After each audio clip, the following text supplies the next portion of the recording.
Hello बच्चों, हम case लेते हैं साइन 30 डिग्री का। तो साइन 30 डिग्री के केस में वही है कि हम एंगल फिक्स रखेंगे।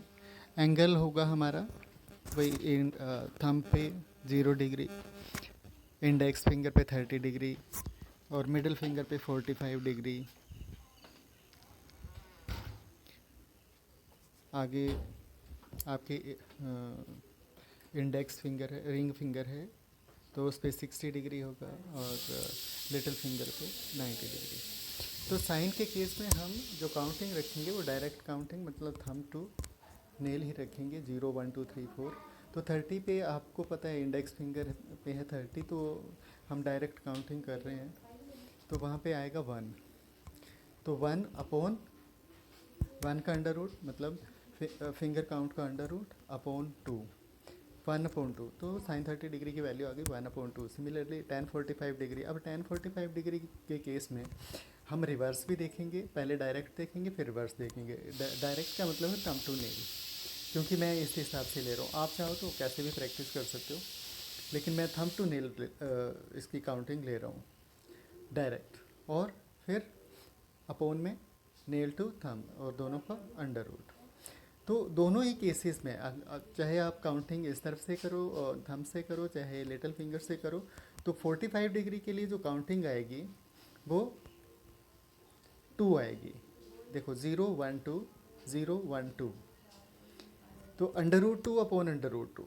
तो tan 45 हो चाहे कोट 45 हो, दोनों के केस में वैल्यू 1 आएगी। उसके बाद है माइनस कोसिकेंट 60 डिग्री। अब माइनस कोसिकेंट 60 डिग्री को 60 डिग्री एंगल जो है वो फिक्स रखना है आपने। अगर थंब टू नेल ले रहे हो एंगल, तो आपने वो एंगल फिक्स ही रखना है, चाहे आप काउंटिंग डायरेक्ट देखो या रिवर्स देखो।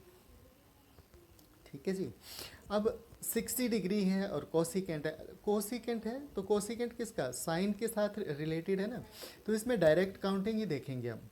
तो 60 डिग्री कौन से फिंगर काउंट क्या होगा 60 डिग्री का डायरेक्ट में? थंब से शुरू करो, थंब 0 1 2 और ये 3। तो ये क्या आएगा, ये फिंगर काउंट आएगा 3। तो कोसिकेंट के केस में उल्टा, साइन का उल्टा, 2 अपॉन फिंगर काउंट का under root, that is 2 upon under root 3। Plus आगे कोस 60 डिग्री है, तो कोस 60 डिग्री के केस में आपको पता है एंगल वही फिक्स रहेंगे और काउंटिंग रिवर्स होगी। तो काउंटिंग रिवर्स होगी तो रिंग फिंगर 1 नंबर पे आएगी, 0 पे लिटिल है और रिंग फिंगर का नंबर होगा, फिंगर काउंट होगा 1। तो 1 अपॉन 2 अपॉन 1।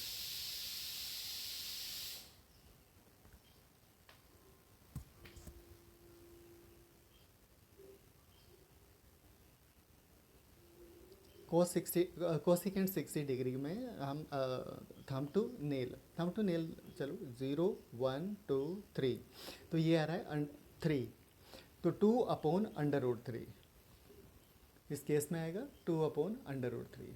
अब इसके बाद आ जाओ सीकेंट 30 डिग्री। तो सीकेंट 30 डिग्री के केस में क्या होगा, सीकेंट 30 डिग्री किसका उल्टा है, कोस का। तो कोस के केस में हम रिवर्स चलेंगे तो 30 डिग्री कहाँ पे आएगा, इंडेक्स फिंगर पे है 30 डिग्री। तो काउंटिंग शुरू करो लिटिल फिंगर से, 0 1 2 3। तो ये आ गया 3।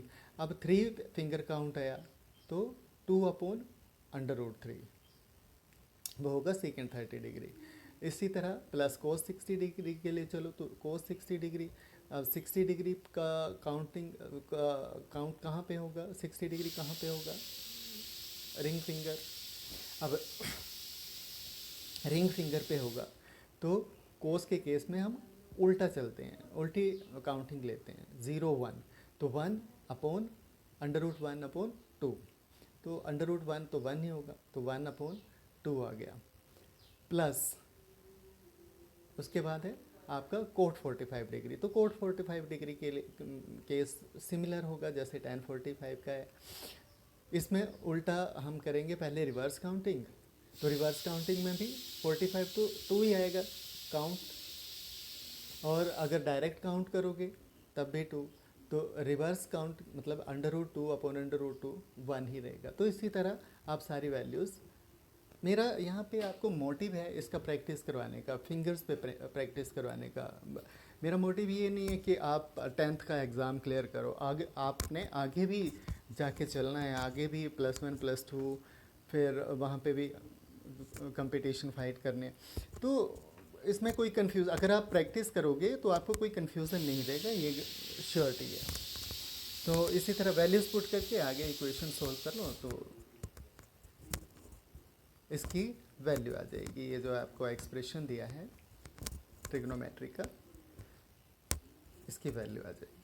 तो बताना कैसा लगा वीडियो आपको। अगर इसमें कोई कमी है, कुछ समझ नहीं आया, तो प्लीज़ मुझे फीडबैक ज़रूर दीजिएगा।